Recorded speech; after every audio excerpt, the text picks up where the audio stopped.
Okay, welcome back to your channel chemistry once again. आज हम लोग स्टार्ट करने वाले हैं क्लास 12th का halo alkane and hello arene का जो ये चैप्टर है, इसके प्रीवियस ईयर क्वेश्चन होने वाले हैं। तो इस प्रीवियस ईयर के क्वेश्चन के जो शॉर्ट होगा, ये बिग शॉर्ट होगा और इसमें हमें सारे टाइप के क्वेश्चन मिल जाएंगे। तो हम लोग क्या करेंगे, बिना किसी टाइम को वेस्ट किए अपना स्टार्ट करते हैं। अगर चैनल पर पहली बार टपक गए हो तुम, तो अच्छी तरीके से आप जानते होंगे, अगर अच्छा लगे चैनल तो सब्सक्राइब करके ही जाना, ठीक है। तो हम लोग क्या करेंगे, सबसे पहले स्ट्रक्चर ऑफ द फॉलोइंग, यानी कि एक कुछ क्वेश्चन 1 मार्क्स के ऐसे आते हैं जिसमें कि आपको कोई IUPAC नेम दे देगा, आपको स्ट्रक्चर बनाना पड़ेगा, ठीक है। तो पहला वाला क्या दिया है, इसमें 2 पे देखो पोजीशन दिखा रही है, 2 पे 2 क्लोरोफिनाइल 1 आइडो ऑक्टेन। अब इसमें जो रूट वर्ड है वो आपको करना है। जो रूट वर्ड होता है मतलब कि नंबर ऑफ कार्बन चैन कितने हैं, ऑक्टेन है मतलब 8 कार्बन है, ठीक है। तो 8 कार्बन बना लेने, 1 2 3 4 5 6 7 8, ठीक है। अब आपको क्या करना है कि 1 2 3 किधर से भी मान सकते हो क्योंकि आप स्ट्रक्चर बना रहे हो। तो हमने क्या करना है कि 1 पे तो आइडो लगा देना है, तो 1 पे आयोडीन लगा देनी है। और 2 पे हमें क्या लगाना है, 2 क्लोरोफिनाइल, फिनाइल मतलब बेंजीन रिंग लगानी है। 2 पे, सॉरी इट्स 2 नहीं है, ये 1 है। तो हमें 2 पे 1 क्लोरोफिनाइल, 2 पे क्या लगाना है, 2 क्लोरोफिनाइल।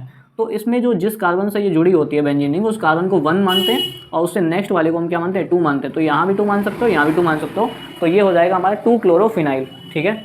सो 2 पे 2 क्लोरोफिनाइल लगा हुआ है और 1 पे आइडो लगा हुआ है। उसके बाद हम क्या करेंगे, सारे ही हाइड्रोजन की वैलेंसी जो है वो कंप्लीट कर देंगे, ठीक है। इस तरीके से ये हमारा क्या बन जाएगा, स्ट्रक्चर बन जाएगा किसका, 2 क्लोरोफिनाइल 1 आइडो ऑक्टेन का, ठीक है। क्या करना है, रूट वर्ड पकड़ना है और रूट वर्ड के अकॉर्डिंग जहाँ जहाँ पोजीशन पे जो चीज़ लगी हुई है वो चीज़ आपको लिख देनी है। इसी तरीके से आपका स्ट्रक्चर बिल्कुल तैयार हो जाएगा, ठीक है। उसके बाद में क्या है, उसके बाद में देखो यहाँ पे दूसरा स्ट्रक्चर यहाँ पे मैंने लिखा हुआ है 1 bromo 4 secondary butyl. This is very important. Secondary butyl and tertiary butyl, इस टाइप के जो होते हैं वो आपको याद रखना है। तो रूट वर्ड क्या है, बेंजीन है, तो बेंजीन हमको बना लेनी है, बेंजीन है। और बेंजीन की 1 पोजीशन पे क्या कह रहा है, ब्रोमो लगा है, ठीक है। और 4 पोजीशन पे सेकेंडरी ब्यूटाइल लगा है और 2 पोजीशन पे क्या लगा है, मिथाइल लगा है। तो 2 पोजीशन पे मिथाइल लगा दिया, 4 पोजीशन पे सेकेंडरी ब्यूटाइल। सेकेंडरी ब्यूटाइल का मतलब क्या होता है कि इसका जो कार्बन है ना वो 2 कार्बन से जुड़ा होना चाहिए। तो ये इधर से भी एक ऐड हो गया, इधर से भी ऐड हो गया। अब उसके अलावा आप यहाँ पे कार्बन ऐड नहीं करोगे, नहीं तो वो टर्सरी ब्यूटाइल बन जाएगा। तो सेकेंडरी ब्यूटाइल का मतलब ये होता है कि जो अटैच कार्बन है वो 2 कार्बन से जुड़ा होना चाहिए और टोटल कार्बन उसमें 4 होने चाहिए। तो हम क्या करेंगे कि इसमें या तो इधर एक कार्बन बढ़ा लेंगे या इधर एक कार्बन बढ़ा लेंगे, इसलिए हमारा क्या बन जाएगा, सेकेंडरी ब्यूटाइल, ठीक है। तो सेकेंडरी ब्यूटाइल का स्ट्रक्चर ये होता है जो कि आप यहाँ देख रहे हैं, ठीक है। तो ये हमारा क्या हो जाएगा, IUPAC स्ट्रक्चर हो जाएगा किसी कंपाउंड का, ठीक है। आई होप आपको मैंने क्या कहा है कि जब भी आपको IUPAC नेम से स्ट्रक्चर बनाना हो तो रूट वर्ड पकड़ना है और जितनी भी पोजीशन लगी है उन सभी को आपको ड्रॉ कर देना। तो मैं एक बार देखता हूँ कि यहाँ पे कुछ दिख रहा है, सही शुद्ध दिख रहा है, बिल्कुल सही दिख रहा है, सही है आंसर। काफ़ी परेशानी हो रही होगी बच्चों को पढ़ते हुए, इतने बड़े बड़े काम जो आप लोगों को करने पड़ते हैं। अब मैं तो थोड़ा देखता हूँ कि इसको डस्ट करने के लिए सामग्री, इसको डस्ट कर देते हैं और उसके बाद को दूसरा स्ट्रक्चर देखते हैं। तो ये स्ट्रक्चर्स जो हैं आपको बनाने हैं। उसके बाद में क्या है, इसका हमें IUPAC नेम लिखना है। अब IUPAC नेम भी लिखने को आता है और नेम से IUPAC का स्ट्रक्चर भी लिखने को आता है, बनाने को आता है मतलब। तो स्ट्रक्चर तो हम बनाना देख दिए। अब हम क्या करेंगे, इसका IUPAC करेंगे। IUPAC के लिए क्या करोगे, 1 2 3, ये हमारा साइड चेन हो गया, ये हमारा साइड चेन हो गया। तो ये क्या हो जाएगा, 2,2 डाई मिथाइल, ठीक है। मैं बोल रहा हूँ तो हो सकता है आपको दिखे ना थोड़ा बहुत, बट आप बोल रहा हूँ तो उसको समझ लेना। 2,2 डाईमिथाइल और क्या हो जाएगा, सॉरी इट्स क्लोरो पहले आएगा, तो हम 1 क्लोरो पहले लिखेंगे क्योंकि यहाँ पे क्लोरो भी लगा हुआ है। तो 1 क्लोरो हो जाएगा, उसके बाद में 2,2 मिथाइल लिखेंगे, ठीक है। तो 1 क्लोरो है, उसके बाद कॉमा लगा के 2,2 डाईमिथाइल, ठीक है। और क्या हो जाएगा, प्रोपेन, ठीक है, क्योंकि यहाँ पे कितने कार्बन है, 3 है, तो 3 कार्बन के लिए रूट वर्ड लगेगा प्रोप, ठीक है। तो 1 क्लोरो 2 डाईमिथाइल प्रोपेन, इसका क्या हो जाएगा, IUPAC नेम हो जाएगा, ठीक है। उसके बाद में इसका IUPAC नेम करोगे तो यहाँ पे देखो 1 2 पे 1 1 मिल रहा है, 1 2 पे 1 1 मिल रहा है। अब इसकी खास बात क्या है कि हमें इसका नेम कैसे करना है, ट्रिपल बॉन्ड यहाँ पे 2 पे ही मिल रहा है, लेकिन हेलोजन की बात है, इधर से नंबरिंग करेंगे तो हमें ब्रोमो पहले मिलेगा, डबल वन ट्रिपल वन 2 पे मिलेगा। इधर से करेंगे तो क्लोरो पहले मिलेगा, ट्रिपल वन 2 पे मिलेगा। तो ट्रिपल बॉन्ड की पोजीशन तो वही रह रही है, लेकिन क्लोरो और ब्रोमो की पोजीशन में लोचा हो रहा है। तो हम क्या करेंगे, अल्फाबेटिकल ऑर्डर, क्योंकि हेलोजन सारे की प्रायोरिटी सेम है। तो हम क्या करेंगे, अल्फाबेटिकल ऑर्डर के अकॉर्डिंग जो पहले आता है उसको 1 नंबर दे देंगे चुपचाप, ठीक है। तो 1 नंबर, फिर 2 नंबर, 3 नंबर, फिर 4 नंबर, ठीक है। तो ये क्या हो जाएगा हमारा 1 ब्रोमो, ठीक है। उसके बाद में 4 क्लोरो, ठीक है, बिना स्पेस लिखना है सारा नाम, और ब्यूट आइन लगा है, आइन कितने पे, 2 आइन, तो ब्यूट 2 आइन, इसका क्या हो जाएगा, IUPAC नेम हो जाएगा, ठीक है। आई होप आपको समझ में आ रहा होगा। उसके बाद देखें हम, उसके बाद रिएक्शंस हैं कुछ दी गई हैं, इस तरीके से ही आती हैं। अब यहाँ पे देखो ये एक एल्कीन है और ये HBr है। जब भी कोई हेलो एसिड अगर बात करते हैं, HCl HBr HI वगैरह दिया होता है और एक एल्कीन दी होती है, तो आपको पता है मार्कोवनी का रूल लगता है, HBr ऐड करा देना है। तो HBr क्या कहता है भाई, हेलोजन वहाँ ऐड होगा जहाँ पे हाइड्रोजन कम हो। वैसे तुम्हें क्या करना है, दोनों टाइप के प्रोडक्ट बनाने हैं, तो आप क्या करोगे, एक बार कुछ इस तरीके से एडिशन हो सकता है कि Br यहाँ आ जाए और हाइड्रोजन यहाँ चला जाए, तो ऐसे, क्योंकि हम ये सब चीज़ें पढ़ चुके हैं, प्रैक्टिस कर रहे हैं सिर्फ, ठीक है। उसके बाद दूसरा प्रोडक्ट ऐसे भी बन सकता है कि यहाँ पे CH3 CH2 और CH2 Br बन जाए। तो यहाँ पे रिएक्शन जो होगी उससे 2 प्रोडक्ट बन सकते हैं, एक बनेगा 2 डिग्री इसमें और एक बनेगा 1 डिग्री। तो ये वाला क्या होगा, मेजर, और ये वाला क्या बनेगा, माइनर, ठीक है, क्योंकि हमें पता है कि ज़्यादा स्टेबल प्रोडक्ट जो होता है वो मार्कोवनी का रूल में ज़्यादा बनता है, ठीक है। उसके बाद में आ जाओ, ये भी हमारा कुछ ऐसा ही थोपड़ा दिख रहा है कि यहाँ पे एक डबल बॉन्ड है और HI दिया गया है जो कि एक हेलो एसिड है, ठीक है। अब हेलो एसिड के एडिशन में आपको पता ही है कि यहाँ पे 2 टाइप के प्रोडक्ट पॉसिबल हैं, कि एक बार I यहाँ जुड़ सकता है, एक बार I यहाँ जुड़ सकता है। तो हम देखेंगे कि 2 प्रोडक्ट अगर पॉसिबल हैं तो CH3I एक ये प्रोडक्ट बनेगा और एक प्रोडक्ट कुछ ऐसा बनेगा कि CH3 यहाँ पे रहेगा और I इधर रहेगा, ठीक है। तो ये वाला जो है ये हमारा 3 डिग्री है और ये वाला हमारा 2 डिग्री है। तो ये वाला हमारा मेजर बनेगा और ये वाला हमारा माइनर बन जाएगा, ठीक है। आई होप आपको समझ में आ रहा होगा, थोड़ा सा जूम करके देख सकते हैं आप, बट चीज़ें आपको क्लियर हो रही होंगी।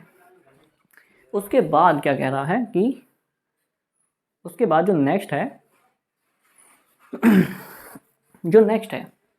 उसमें आपसे क्या कह रहा है कि ये एक डायजोनियम क्लोराइड, डायजोनियम सॉल्ट है और Ki की रिएक्शन कराई गई है। तो जब भी डायजोनियम और Ki वाली रिएक्शन होती है, आपको पता है कि डायजोनियम सॉल्ट से N2 हमेशा निकलेगी, Cl जो है वो पोटेशियम के साथ चला जाएगा और आयोडीन जो है वो रिंग पे ऐड हो जाएगी। तो इस तरीके से हमें क्या मिलेगा, प्रोडक्ट आइडो एल्केन यानी आइडो बेंजीन बनेगी, सॉरी। सो KCl अलग हो जाएगा, प्लस N2 गैस तो रिलीज होती ही है क्योंकि डायजोनियम सॉल्ट की यही क्वालिटी होती है। उसके बाद में ब्रोमीन और प्लस CCl4, जब भी ब्रोमीन आपको CCl4 में एल्कीन के साथ मिलता है तो एडिशन रिएक्शन होती है, तो जाहिर सी बात है आपको क्या करना है, एडिशन करना है। अभी एडिशन आप किसी भी तरीके से कर सकते हो, एंटी या सिन, इसमें ज़्यादा वो नहीं सोचना है, आपको एडिशन करा देनी है, ठीक है। क्लियर है, ओके, बढ़िया, ओके। तो इस तरीके से एडिशन रिएक्शन में क्या होगा कि जो 2 ब्रोमीन है वो दोनों ही डबल बॉन्ड पे जा करके ऐड हो जाएंगी, इस तरीके से वो एडिशन रिएक्शन परफॉर्म करेंगी। अब आप लोगों में से मुझे कुछ ये बता सकते हैं कि वर्च रिडक्शन किसको पता है, वर्च रिडक्शन किस तरीके का एडिशन होता है, सिन होता है, एंटी होता है, सिन एडिशन और एंटी एडिशन, वैसे तो ये एंटी एडिशन होगा, ठीक है। उसके बाद में बात करोगे यहाँ नेक्स्ट क्वेश्चन पे, सॉरी इसके बाद सारे रिएक्शन वाले निपटा देते हैं। पहले देखो ब्रोमीन दिया है और HNO दिया है, तो यहाँ पीछे वाली रिएक्शन में हमने ब्रोमीन दिया था और CCl4 दिया था, तो ये एडिशन रिएक्शन होती है। ब्रोमीन के साथ अगर सनलाइट कभी भी आती है तो आपको फ्री रेडिकल सब्स्टिट्यूशन रिएक्शन करानी पड़ेगी, और फ्री रेडिकल सब्स्टिट्यूशन रिएक्शन आपको पता ही है कि sp3 हाइब्रिड कार्बन एटम पे होती है। तो sp3 हाइब्रिड कार्बन एटम यहाँ पे क्या है, चैन में होता है, ठीक है। तो चैन में या तो यहाँ पे ब्रोमीन लगेगा या यहाँ पे लगेगा, तो हमारा जो मोर स्टेबल वाला प्रोडक्ट है वही आपको बना देना है, ज़्यादा उसमें कुछ नहीं करना है, ठीक है। तो अगर मोर स्टेबल प्रोडक्ट होगा तो ब्रोमीन यहाँ पे लगना चाहेगा और प्लस एक HBr निकल जाएगा, ठीक है। अगर आपके मन में है कि भाई एक और प्रोडक्ट बन सकता है तो बना दो भाई, रोका किसने, ठीक है, बना सकते हो। उसके बाद में देखो ये एक हेलो एल्केन है और हेलो एल्केन के साथ में NaCN या HCN KCN वगैरह कुछ भी होता है तो न्यूक्लियोफिलिक सब्स्टिट्यूशन रिएक्शन होती है, तो न्यूक्लियोफिलिक सब्स्टिट्यूशन होगा। लेकिन क्या आप लोगों में से मुझे कोई ये बता सकता है कि AgCN के साथ में NC के थ्रू ही क्यों लगता है न्यूक्लियोफाइल, CN करके क्यों नहीं लगता है, इसका रीज़न है। और रीज़न अगर आप लोगों ने पढ़ा होगा तो आप बता सकते हैं कि NC ही क्यों जुड़ता है। तो हमें पता है कि CH3 CH2 के साथ अगर AgCN रिएक्ट करेगा तो हमेशा आइसोसाइनाइड मिलते हैं और प्लस AgBr यहाँ से रिमूव हो जाएगा। ये this is a simply type of the nucleophilic substitution reaction, we have already studied about that, okay. Now the second one is that, यहाँ पे आपका क्या है, अल्कोहल दिया गया, ये नॉर्मल अल्कोहल है, बेंजाइल तो नहीं है क्योंकि बेंजीनिंग नहीं है यहाँ पे। तो PCl5 के साथ रिएक्शन दी गई। अब PCl5 और डॉजन्स रिएक्शन ये सारी ही SNI टाइप की रिएक्शन है, SN1 SN2 और एक होती है SNI, ठीक है। तो ये जो है SNI रिएक्शन होती है, लेकिन आपको इसको याद नहीं रखना, आपको प्रोडक्ट बनाना है। तो आपको पता है कि ये PCl5SOCl2 और ये जो PCl3 होते हैं, ये सारे रिएक्शन की जो रीजेंट होते हैं वो एल्कोहलिक ग्रुप को हटा करके Cl को इंट्रोड्यूस कराते हैं, ठीक है। तो यहाँ पे OH हट करके क्या लग जाएगा, Cl लग जाएगा और एक POCl3 और एक HCl मॉलिक्यूल यहाँ से रिमूव होता है, जो कि हम ऑलरेडी पढ़ चुके हैं। अब ये वाली जो रिएक्शन है इसमें हम देखते हैं कि सोडियम दिया है और ड्राई ईथर दिया है और साथ में हेलो एल्केन दिया है। हेलो एल्केन के साथ सोडियम और ड्राई ईथर की जो रिएक्शन है वो वर्ड्स रिएक्शन बोली जाती है, यानी ये कहीं ना कहीं वर्ड्स रिएक्शन है। तो वर्ड्स रिएक्शन में क्या होता है, हेलोजन रिमूव होता है और दोनों मॉलिक्यूल इसी कार्बन के थ्रू जुड़ जाते हैं। तो हमारा प्रोडक्ट क्या बनेगा, यहाँ पे CH हो गया, इस CH3 को मैंने डाउन साइड में लिख लिया क्योंकि दूसरा पोर्शन यहीं से जुड़ेगा, ठीक है। तो हमारा प्रोडक्ट ये बनेगा, प्लस यहाँ से क्या रिमूव हो जाएगा, 2NaCl। अब क्या आप लोगों से मुझे ये बता सकता है कि वर्ड्स रिएक्शन में ड्राई ईथर क्यों लिया जाता है, why the dry ether is use, dry ether ना लेंगे तो क्या हो जाएगा भाई, ड्राई ईथर क्यों लेते हैं, ठीक है। उसके बाद में आ जाओ ये एक हेलोएरीन है यानी क्लोरोबेंजीन है। क्लोरोबेंजीन में क्लोरीन की रिएक्शन कराई जा रही है in the presence of FeCl3। तो ये एक क्लोरोबेंजीन का क्लोरीनेशन है, क्लोरीनेशन मतलब हेलोजिनेशन टाइप की रिएक्शन। इसमें क्या होगा, क्लोरीन होगी और क्लोरीन एक इलेक्ट्रोफाइल की फॉर्म में रिंग पे जो है ऐड होगी, यानी ये एक इलेक्ट्रोफिलिक रिएक्शन है। और ये हमें ये पता है कि जितने भी हेलोजन्स होते हैं वो सारे क्या होते हैं, मतलब जितने भी रिएक्शंस देते हैं वो सभी ऑर्थो और पैरा पोजीशन पे देते हैं। तो ये सारे ऑर्थो पैरा पोजीशंस पे रिएक्शन देने वाले हैं, ठीक है। तो इसका हमें क्या करना पड़ेगा कि जो भी क्लोरीन यहाँ लगा है वो ऑर्थो और पैरा पे, यानी एक बार ऑर्थो और एक बार पैरा का डेरिवेटिव बनाएगा, ठीक है। तो इस तरीके से हमें यहाँ पे दो प्रोडक्ट देखने को मिलेंगे। तो पैरा वाले जो डेरिवेटिव होते हैं वो मेजर होते हैं because these are more stable, because bulky groups are separated with a longer distance, ठीक है। No hindrance will be there, so more stability and more stable product will be the major product during the reaction, ठीक है। उसके बाद देखो ये भी इसका कुछ चेहरा तुम लोगों की तरह ही देखा हुआ लग रहा है। ये एक एल्कीन है और एक HBr है, इनको तुम्हें रिएक्शन करा देनी है। तो ये क्या है, मार्कोवनी का रूल। इसमें तुम्हें वही करना है जो आप तुम करते आए हो, रिएक्शन को छोड़ देना है, क्योंकि अभी तक तो यही किया है। ज़्यादातर बच्चे ऑर्गेनिक से परेशान हो जाते हैं, ठीक है। तो इस तरीके से भी इसमें आप एक मेजर प्रोडक्ट बना सकते हो। इच्छा अगर है तो एक और बना सकते हो, 1 डिग्री की बन जाएगी। और फिर 1 डिग्री और ये जो 2 डिग्री बनी है, इन दोनों में तुम बता सकते हो कि भाई मेजर मोर स्टेबल कौन सा है, मेजर कौन सा, माइनर कौन सा है, ठीक है। हाँ, इस तरीके से आपको भाई समझ में आ गया होगा। उसके बाद हम लोग नेक्स्ट क्वेश्चन की तरफ बढ़ते हैं। यहाँ पे जो क्वेश्चन दिया गया है थोड़ा मुझे अच्छा लग रहा है। इसमें क्या करना है कि which of the following undergo SN1 faster, SN1 faster और SN2 फास्टर करके एक क्वेश्चन बन जाता है कि SN1 रिएक्शन कौन फास्टर देगा। तो SN1 फास्टर कौन देगा, उसके लिए तुम्हें ऑर्डर पता होना चाहिए। SN1 का ऑर्डर होता है 3 degree faster than 2 degree faster then 1 degree. तो इन दोनों में हम देखते हैं कि ये हमारा है 2 डिग्री और ये है हमारा 1 डिग्री। तो 2 डिग्री हमेशा फास्टर रिएक्शन देगा as compare to 1 degree, because 2 degree carbocation is more stable as compare to 1 degree. So 2 degree जो आपका हेलो एल्केन है वो SN1 रिएक्शन फास्ट परफॉर्म करेगा, ठीक है। ये इसका रीजन होता है because the order of the SN1 is 3 to 1, so 2 degree will react more faster.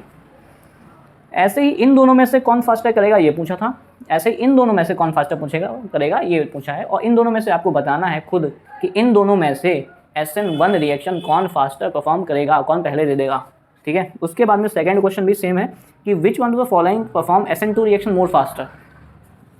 अब ये जो SN1 रिएक्शन होती है वो उसका ऑर्डर होता है 3 to 1, SN2 रिएक्शन का ऑर्डर होता है 1 to 3, यानी कि 1 degree faster than 2 degree than 3 degree. लेकिन ये भी हमारा 1 डिग्री है और ये भी हमारा 1 डिग्री है, तो अब तो लोचा हो गया यार। तो हम क्या करेंगे कि इन दोनों में जिसका बॉन्ड आसानी से ब्रेक हो जाएगा वो SN2 रिएक्शन फास्ट परफॉर्म करेगा।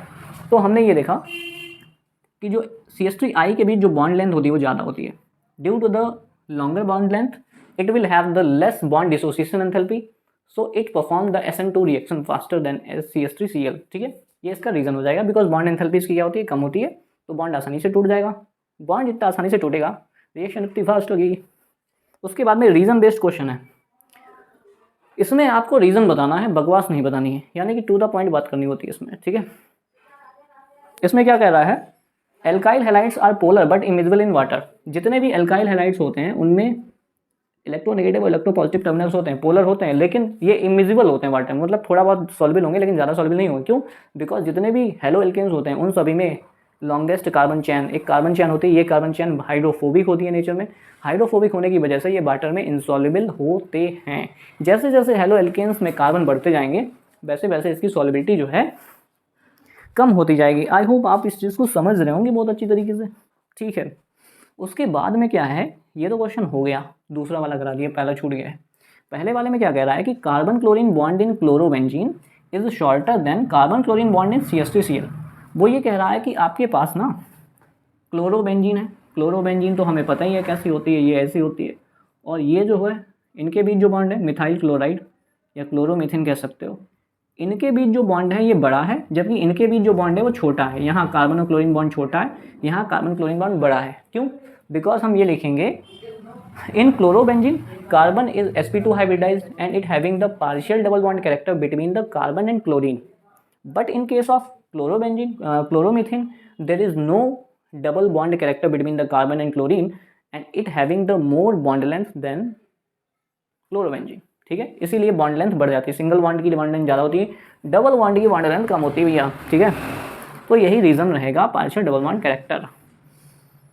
अच्छा, उसके बाद में जो क्वेश्चन नंबर 3 है उसमें ये कह रहा है कि Grignard agent should be prepared in anhydrous condition. अगर मान लो नहीं किया तो क्या हो जाएगा, तो एनहाइड्रस कंडीशन में ग्रिग्नॉर्ड एजेंट को प्रिपेयर करना चाहिए, बिकॉज अगर एनहाइड्रस कंडीशन में नहीं प्रिपेयर किया तो वो क्या करेंगे, हम लोग उसमें सोडियम डालते हैं, सॉरी जो मैग्नीशियम डालते हैं वो क्या होते हैं, ग्रिग्नॉर्ड एजेंट तो बनाएगा, लेकिन Grignard agent is highly reactive, it will react with water और मॉइस्चर ऑफ इन्वायरमेंट, तो ये हाइड्रोकार्बन में कन्वर्ट हो जाता है। कैसे, तो आप क्या करोगे, इसमें ये लिखना है कि हाइड्रोकार्बन में कन्वर्ट होने की वजह से हम ग्रिग्नॉर्ड एजेंट्स को, यानी कि जो उसको हम लोग एनहाइड्रस कंडीशन में बनाना चाहिए, ना कि मॉइस्चर की प्रेजेंस में। ठीक है, रीज़न क्या लिखेंगे, जैसे मान लिया आपने एल्काइल हैलाइड लिया प्लस मैग्नीशियम लिया और आपने जो है ना यहाँ पे ड्राई ईथर नहीं लिया, तो क्या करेगा कि ग्रिग्नॉर्ड एजेंट तो बन जाएगा, ठीक है, लेकिन वो मॉइस्चर के साथ में रिएक्ट कर जाएगा और मॉइस्चर की वजह से यहाँ से जो बॉन्ड होता है MgOH के बीच, तो ये OH और H में ब्रेक हो जाएगा, जिससे कि ये RH प्लस MgOH में बन जाता है। ये सब चीज़ें हम लोगों ने जब कंसेप्ट पढ़े थे तब पढ़ा था। ठीक है, तो जितने भी मतलब जो ग्रिग्नॉर्ड एजेंट होता है, ग्रिग्नॉर्ड एजेंट को हम लोग एनहाइड्रस कंडीशन में इसलिए प्रिपेयर करते हैं जिससे कि वो हाइड्रोकार्बन में कन्वर्ट ना हो। ठीक है, अगर उसको मॉइस्चर मिल गया तो वो क्या होगा, हाइड्रोकार्बन में कन्वर्ट हो जाएगा। ठीक है, उसके बाद नेक्स्ट क्वेश्चन ये है कि why the alkyl halides are very reactive than haloarene towards nucleophilic substitution. इसका कहने का मतलब ये है कि हमारे पास हेलो एल्केन है और एक हेलोएरीन है, तो हम दोनों में न्यूक्लियोफिलिक सब्स्टिट्यूशन रिएक्शन कराना चाहते हैं। तो दोनों में न्यूक्लियोफिलिक सब्स्टिट्यूशन में जब हम कराने जाते हैं तो उसमें जो हेलो एल्केन होते हैं, मतलब एक बार हम हेलो एल्केन की न्यूक्लियोफिलिक के साथ रिएक्शन करा रहे हैं न्यूक्लियोफाइल के साथ, और एक बार हम हेलो एरीन की रिएक्शन करा रहे हैं न्यूक्लियोफाइल के साथ। ठीक है, तो वो ये कह रहा है कि जो हेलो एल्केन होते हैं वो nucleophilic substitution reaction faster perform करते हैं as compare to haloarenes के। तो उसका रीज़न ये है because nucleophile can easily displace the other nucleophile present in haloalkane because there is no partial double bond character. यहाँ से bond आसानी से ब्रेक हो जाएगा, जबकि यहाँ पे पार्शियल डबल बॉन्ड कैरेक्टर होने की वजह से न्यूक्लियोफाइल जो लगा हुआ न्यूक्लियोफाइल है उसको आसानी से सब्स्टिट्यूट नहीं कर पाएगा। इसीलिए जो हेलो एल्केन होते हैं वो न्यूक्लियोफिलिक सब्स्टिट्यूशन रिएक्शन बहुत फास्ट देते हैं या ज़्यादा देते हैं। उसके बाद जो है नेक्स्ट क्वेश्चन हो जाएगा आपका ब्यूटेनॉल। ब्यूटेन 1ऑल is optically active but butane 2ऑल इज ऑप्टिकली इनएक्टिव। अब इस टाइप के क्वेश्चन के लिए जो ऑप्टिकली एक्टिव इनएक्टिव पूछा जाएगा, ऑप्टिकली एक्टिव तब होता है जब किरल कार्बन होगा, ऑप्टिकली एक्टिव तब नहीं होगा जब किरल कार्बन नहीं होगा। ठीक है, तो ब्यूटेन 1ऑल का स्ट्रक्चर जब हम बनाते हैं तो कुछ ऐसा दिखेगा, CH3 CH2 CH2 CH2 और OH। ऐसे ही ब्यूटेन 2ऑल का अगर बनाओगे तो यहाँ पे कुछ ऐसा दिखेगा। ठीक है, तो हमने क्या देखना है कि जो फंक्शनल ग्रुप है, फंक्शनल ग्रुप का कार्बन देखना है और उसमें देखना है कि जितने फंक्शनल ग्रुप हैं, यहाँ पे देखो 2 हाइड्रोजन सेम हो गए, जबकि इसके फंक्शनल ग्रुप के पास में एक ग्रुप ये हो गया, एक मिथाइल हो गया, एक OH हो गया और एक H हो गया, यानी यहाँ पे किरल कार्बन प्रेजेंट है। ठीक है, यहाँ पे किरल कार्बन नहीं है, तो इसीलिए क्या होगा, butane 2ऑल is optically active because it having the chiral carbon, but butane 1ऑल do not having the chiral carbon, so it is optically inactive। ठीक है, उसके बाद लास्ट वाला जो क्वेश्चन है वो ये कह रहा है कि यहाँ पे रेसिमिक मिक्सचर्स और ऑप्टिकली इनएक्टिव। रेसिमिक मिक्सचर क्या होता है, रेसिमिक मिक्सचर का मतलब ये होता है कि जैसे कि आपने ऑप्टिकल आइसोमेरिज्म पढ़ी होगी कि ऐसे कंपाउंड जो PPL को लेफ्ट साइड में रोटेट करते हैं, राइट साइड में रोटेट करते हैं, उनको हम क्या कहते हैं, डेक्स्ट्रो रोटेटरी। ठीक है, और एक होता है लीवो रोटेटरी। तो हमने क्या किया कि हमने 2 कंपाउंड लिए, A लिया 50% और B लिया 50%। ये हमारा डेक्स्ट्रो रोटेटरी है और ये हमारा लीवो रोटेटरी है। तो अब हमें ये बताइए कि ये जो सॉल्यूशन है, ये जो प्लेन पोलराइज लाइट डाली गई, अगर यहाँ से प्लेन पोलराइज लाइट पास करें तो वो कितना रोटेट करेगी, कितना रोटेट करेगी, 50% क्या करेगा, राइट में रोटेट करेगा और बाकी का 50% फिर से लेफ्ट में रोटेट कर देगा। तो ओवरऑल रोटेशन क्या हो जाएगा, 0, यानी कि PPL लाइट जो है वो नहीं रोटेट हो पाएगी। तो इस मिक्सचर को ही हम क्या कहते हैं, रेसिमिक मिक्सचर। रेसिमिक मिक्सचर का मतलब होता है कि जब 50% D और 50% L होता है, इसी सॉल्यूशन को हम लोग रेसिमिक मिक्सचर कहते हैं। और रेसिमिक मिक्सचर कभी भी ऑप्टिकली एक्टिव नहीं होते हैं, ये PPL को रोटेट नहीं कर पाते हैं। इस तरीके से आपने अच्छे खासे क्वेश्चंस की प्रैक्टिस कर ली है। कुछ क्वेश्चंस अभी बचे हुए हैं, उनको करा दिया जाएगा, जैसे कि कन्वर्जन है और कुछ और क्वेश्चंस है, लेकिन अच्छी खासी प्रैक्टिस आपकी यहाँ पे हो चुकी है। इसके साथ ही हम लोग इस वीडियो को करने वाले हैं एंड। और आई होप आपको अगर इस तरीके का लेक्चर अच्छा लगा है तो फिर आने वाले टाइम में इसमें जितने भी चैप्टर हैं उन सभी के ऐसे ही वीडियोज़ बना करके अपलोड कर दिए जाएंगे। आप उनको एक बार देख लीजिएगा आसानी से, और अगर आपको डिटेल पढ़ना है तो आप जा करके चैनल की प्लेलिस्ट पे एक बार चेक कर सकते हैं। वहाँ पे प्लेलिस्ट बनी हुई है ऑलरेडी, जा करके प्ले करके देखना पड़ेगा बस। ठीक है, thank you so much for watching.